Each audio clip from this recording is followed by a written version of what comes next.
Hi guys, welcome back to our channel. അപ്പോൾ ഇന്നത്തെ നമ്മുടെ വീഡിയോ നമ്മുടെ ഡെലിവറി സ്റ്റോറി പാർട്ട് 2 ചെയ്യാമെന്ന് പറഞ്ഞായിരുന്നു. ആ ഒരു വീഡിയോ ആയിട്ടാണ് ഇന്ന് വന്നിരിക്കുന്നത്. സോ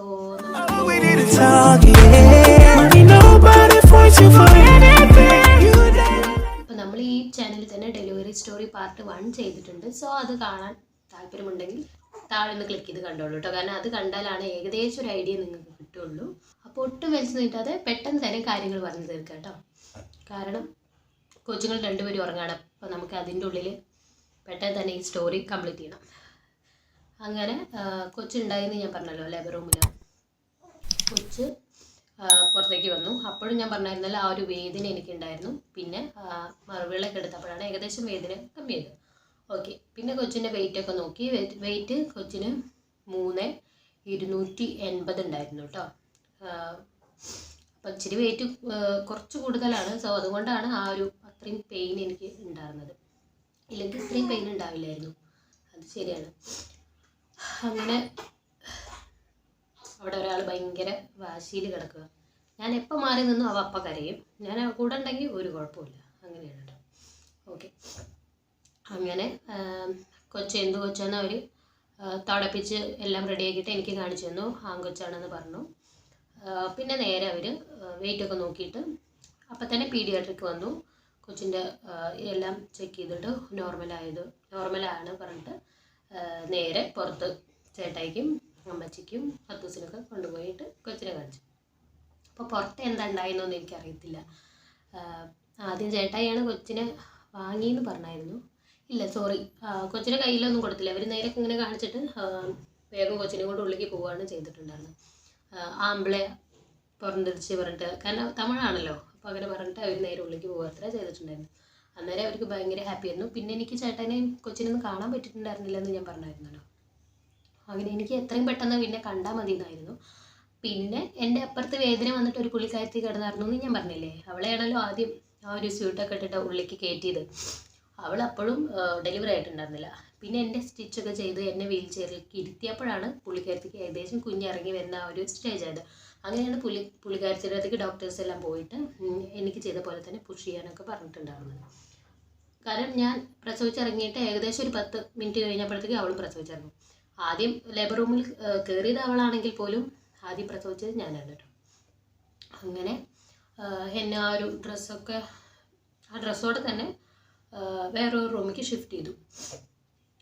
അപ്പോൾ ആ ഷിഫ്റ്റ് ചെയ്യുമ്പോൾ ഒരു മലയാളി നേഴ്സാണ് കേട്ടോ ഉണ്ടായിരുന്നത്. പുള്ളിക്കാരത്തിയാണെങ്കിൽ ഞാൻ പുള്ളിക്കാരത്തിയോട് ചോദിച്ചു ഹസ്ബൻഡും അവരൊക്കെ എവിടെ. അപ്പോൾ അവർ പറഞ്ഞു അവരെല്ലാവരും കണ്ട് സംസാരിച്ചായിരുന്നു, അവരൊക്കെ പുറത്തുണ്ട് എന്ന് പറഞ്ഞു പുള്ളിക്കാരി. അങ്ങനെ എന്നെ നേരെ വേറെ റൂമിലേക്ക് ഷിഫ്റ്റ് ചെയ്തു. അപ്പോഴാണ് ഞാൻ അമ്മച്ചിനെ കാണുന്നത്. അവരെല്ലാവരും ഹാപ്പി ആയിരുന്നു കേട്ടോ. ആൺകൊച്ചായതിലല്ല, എല്ലാം നോർമലായി നടന്നല്ലോ, അതും കൊണ്ട്. അങ്ങനെ പിന്നെ ചേട്ടനെ ഞാൻ കണ്ടു. കണ്ടപ്പോൾ എന്താ പറയുക, ഭയങ്കര ഹാപ്പി ആയിരുന്നു കേട്ടോ. എന്താ പറയുക, ലോകം അടക്കി പിടിച്ചൊരു സന്തോഷമായിരുന്നു ചേട്ടായി. പെട്ടെന്ന് കൊച്ചിനെ കണ്ടു, ഉമ്മയൊക്കെ കൊടുത്തു, എനിക്കും തന്നു. പിന്നെ ആ വേറെ റൂമിലേക്ക് തന്നെ ഷിഫ്റ്റ് ചെയ്തിട്ട് ഞാൻ അവിടെ കിടക്കുമ്പോൾ എനിക്ക് പിന്നെ ഒരു വേദന, ഭയങ്കരമായിട്ട് അടിവയറും എല്ലാം കൂടി ഒരു വേദന. അപ്പോഴും എനിക്ക് ആ ഒരു പ്രസവവേദന മാറാത്ത പോലെ ഒരു ഫീലിങ്. ഞാനവിടെ മലം തന്നെയാണ് കിടന്നത്. ഭയങ്കര എന്തോ ഒരു പോലെ ആയിരുന്നു മൈൻഡൊക്കെ. അങ്ങനെ കൊച്ചു വന്നു, എൻ്റെ അടുത്ത് കിടന്നു. പുള്ളിയപ്പോൾ നല്ല ഉറക്കമായിരുന്നു കേട്ടോ. ഒരു ഇതുമില്ല, പാല് കുടിക്കാനോ ഒന്നും, കരയുന്നില്ല, ഭയങ്കര ഉറക്കമായിരുന്നു. എൻ്റെ അടുത്ത് നിന്ന് മാറ്റി അപ്പോൾ കരയും. എൻ്റെ അടുത്ത് കിടത്തി കഴിഞ്ഞാൽ പുള്ളി ഇങ്ങനെ കിടന്നുറങ്ങിക്കോളും, ചൂട് പറ്റിയിട്ട്. അങ്ങനെയായിരുന്നു. പിന്നെ അവർ പറഞ്ഞു യൂറിൻ പോയി മാത്രമാണ് ജനറൽ വാർഡിലേക്ക് മാറ്റുള്ളൂ, യൂറിൻ പോയ ശേഷം പറയാൻ പറഞ്ഞു. അങ്ങനെ ഞാനങ്ങനെ കിടന്നു. പിന്നെ ഞാൻ പറഞ്ഞല്ലോ പുള്ളിക്കാരത്തിയുടെ അമ്മ എനിക്ക് ഇഡ്ഡലിയൊക്കെ വാരി തന്നു. അത് വേഗം വാതിൽ തുറന്ന് പറഞ്ഞു അലിച്ച പ്രസവിച്ചോ, അവൾ പ്രസവിച്ചോ ചോദിച്ചു.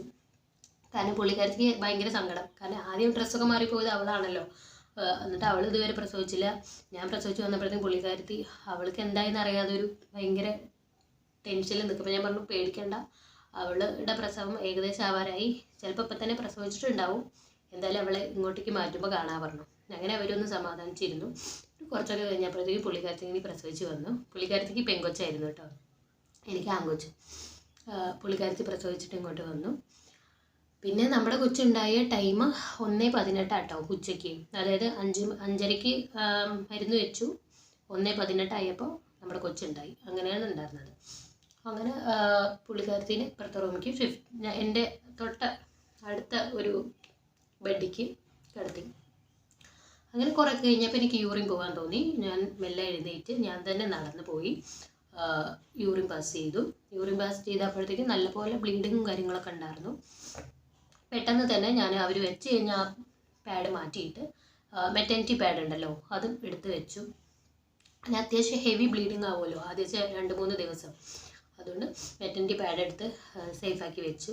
പിന്നെ ഞാൻ മെല്ലെ യൂറിനൊക്കെ പോയി നീറ്റ് വന്നു. കാരണം ഞാൻ ഡെലിവറി കഴിഞ്ഞ ഉടനെ നല്ല പോലെ വെള്ളം കുടിച്ചു. എനിക്ക് നല്ല ദാഹം ഉണ്ടായിരുന്നു. ഞാൻ നല്ലപോലെ വെള്ളം കുടിച്ചു.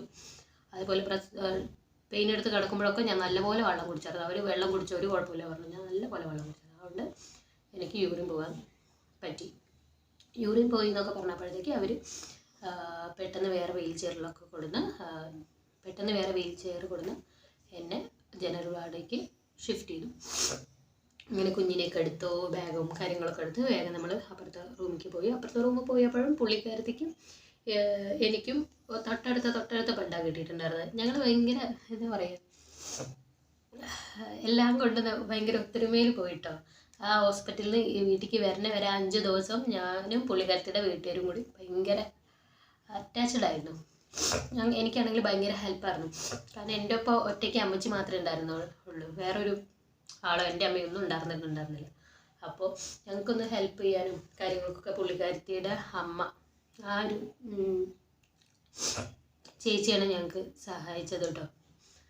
അങ്ങനെ വാടിക്കൊക്കെ ഷിഫ്റ്റ് ചെയ്തപ്പോഴത്തേക്കും ഞാൻ ഏകദേശം ഓക്കെ ആയി. ആ ഒരു വേദന അന്നത്തെ രാത്രി ഫുള്ളുണ്ടായിരുന്നു കേട്ടോ. ചെറിയൊരു വേദന ഉണ്ടല്ലോ, അടിവയർ ഭയങ്കരമായിട്ട് പീരിയഡ്സ് ആവണ പോലത്തെ ഒരു വേദന. അത് കഴിഞ്ഞ് പിറ്റേ ദിവസം ആയപ്പോഴത്തേക്കും അതൊക്കെ മാറിയായിരുന്നു. പിന്നെ എനിക്ക് മോഷൻ പോകാത്ത പ്രോബ്ലം നല്ലപോലെ ഉണ്ടായിരുന്നു 2 ദിവസം. അവർ രാവിലെ നല്ലപോലെ മോഷൻ പോകാൻ വേണ്ടിയിട്ടുള്ള ഗുളികയൊക്കെ കൊടുന്ന് തന്നു കറക്റ്റായിട്ട്. അതല്ലാതെ പെയിൻ അത്യാവശ്യം മാറാനുള്ള ഗുളികകളും കൊടുന്ന് തന്നു. അങ്ങനെ അതൊക്കെ കഴിച്ചു. ഒരു 2 ദിവസം കഴിഞ്ഞതിന് ശേഷമാണ് മോഷൻ കുറച്ച് പോയത്. അധികം മുക്കാനൊന്നും പാടില്ല എന്ന് ഡോക്ടർ തന്നെ പറഞ്ഞിട്ടുണ്ടായിരുന്നു. അതിന് മുന്നേ ഒരു കാര്യം പറയാനുള്ളത്, ആ റൂമിൽ നിന്ന് എന്നെ ജനറൽ വാർഡിലേക്ക് ഷിഫ്റ്റ് ചെയ്യണതിൻ്റെ മുന്നേ അവർ ഒന്നും കൂടി PV ചെക്ക് ചെയ്തായിരുന്നു. ഉള്ളിൽ കൈവിട്ടിട്ട് ആ സ്റ്റിച്ചിൻ്റെ കൂടെ തന്നെ PV ചെക്ക് ചെയ്തിട്ടുണ്ടായിരുന്നു. അയ്യോ, വേദനയൊന്നും ഉണ്ടായിരുന്നില്ല കേട്ടോ. ഞാൻ ആദ്യം ഭയന്ന് പോയി. കാരണം PV ചെയ്ത് എന്നെ ഫുള്ള് ടയേർഡാക്കിയ ഒരു ഡെലിവറി ആയിരുന്നു, സെക്കൻഡ് ഡെലിവറി എന്ന് പറയുന്നത്. അപ്പോൾ അതും കൂടി ചെയ്തിട്ടാണ് കേട്ടോ എന്നെ ജനറൽ വാർഡിലേക്ക് ഷിഫ്റ്റ് ചെയ്തത്. അപ്പോൾ എല്ലാവർക്കും അങ്ങനെ തന്നെ ചെയ്യും. നോർമൽ ഡെലിവറി കഴിഞ്ഞാൽ അവരൊന്നും കൂടി PV ഒക്കെ ജസ്റ്റ് ഉള്ളിൽ എന്തെങ്കിലുമൊക്കെ ഉണ്ടോ എന്ന് അറിയാൻ വേണ്ടിയിട്ടായിരിക്കാം. ഓക്കെ, അതിനുശേഷം എന്താ, നമ്മൾ 5 ദിവസം ഹോസ്പിറ്റലിൽ കിടന്നു. 5ാമത്തെ ദിവസമാണ് ഡിസ്ചാർജ് ചെയ്ത് വന്നത്. അതുവരെ അമ്മയും കുഞ്ഞെല്ലാം നോർമലാണോ, നന്നായി യൂറിൻ പോകുന്നുണ്ടോ, മോശം പോകുന്നുണ്ടോ എന്നൊക്കെ ചോദിക്കും. ഞാനും അങ്ങനെ പോകണം, നമ്മുടെ വാവയും അങ്ങനെ പോകണം. വാവയും ഒരു ദിവസം എത്ര വട്ടം മോശം പോയി, എത്ര വട്ടം യൂറിൻ പോയി എന്നൊക്കെ പീഡിയാട്രിക് കറക്റ്റായിട്ട് എല്ലാ ദിവസം മോർണിംഗിലും വന്ന് നോക്കുമായിരുന്നു വാവയ്ക്ക്. എനിക്ക് എൻ്റെ ഡോക്ടർ വന്നിട്ട് എല്ലാ കാര്യങ്ങളും ചോദിച്ചറിയായിരുന്നു. അങ്ങനെ നമ്മുടെ കുഞ്ഞാവ, 2ാമത്തെ കുഞ്ഞാവ ജൂലൈ 2-ാം തീയതി ഉച്ചയ്ക്ക് 1:18 നമ്മുടെ കയ്യിലേക്ക് കിട്ടി. പിന്നെ അവിടെ തന്നെ ബർത്ത് സർട്ടിഫിക്കറ്റുള്ള കാര്യങ്ങളൊക്കെ നമ്മൾ പൂരിപ്പിച്ച കാര്യങ്ങളെല്ലാം കൊടുത്തിട്ടുണ്ടായിരുന്നു. ഇനി അത് ഓൺലൈനായിട്ട് നമുക്ക് എടുത്താൽ മതി. നെയിം കൊച്ചിൻ്റെ ഇട്ടായിരുന്നു. കൊച്ചിന് നെയിം ഇട്ടിട്ടുണ്ടായിരുന്നത് ആൽഡ്രിൻ ലിയോ എന്നാട്ടോ. അത്തൂസിൻ്റെ പേര് ആൻഡ്രിയ ആൽബിൻ എന്നാണ്. 2ാമത്തെ കൊച്ചിൻ്റെ പേര് ആൽഡ്രിൻ ലിയോ ആൽബിൻ എന്നാട്ടോ. അപ്പോൾ ഇന്നത്തെ വീഡിയോ എന്തായാലും ഇത്രയൊക്കെ ഉള്ളൂ. എന്തോ ദൈവം സഹായിച്ചെല്ലാം നോർമലായി നടന്നു.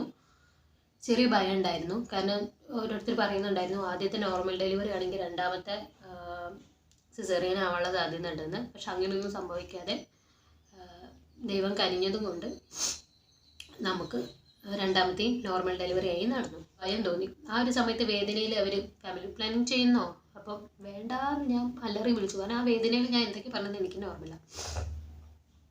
ഹസ്ബൻഡ് എപ്പോഴും പറഞ്ഞു ചെയ്തോളാൻ, പക്ഷെ ഞാൻ ചെയ്തില്ല. എന്തായാലും ഈ ഒരു 3 മന്തിൻ്റെ ഉള്ളിൽ ചെയ്യണം. അപ്പോൾ ഇന്നത്തെ വീഡിയോ എന്തായാലും ഇത്രയേ ഉള്ളൂ, അധികം വലിച്ചു നീട്ടുന്നൊന്നുമില്ല. അപ്പോൾ നമ്മുടെ ഈ വീഡിയോ നിങ്ങൾക്ക് എന്തായാലും ഇഷ്ടപ്പെട്ട് കഴിഞ്ഞാൽ ലൈക്ക് ചെയ്യാനും ഷെയർ ചെയ്യാനും കമൻറ്റ് ചെയ്യാനൊന്നും മറക്കരുത്. അതേപോലെ നമ്മുടെ ഈ ചാനൽ ആദ്യമായിട്ടാണ് നിങ്ങൾ കാണുന്നതെങ്കിൽ ദയവായി സബ്സ്ക്രൈബ് ചെയ്യാനും തൊട്ടടുത്ത് കാണുന്ന ബെല്ലേക്കുള്ള ഓൾ എന്ന ഓപ്ഷൻ ഒന്ന് എനേബിൾ ചെയ്യാനും മറക്കരുത് കേട്ടോ. അപ്പോൾ അടുത്ത നല്ല അടിപൊളി വീഡിയോ ആയിട്ട് കാണാം. അതുവരെ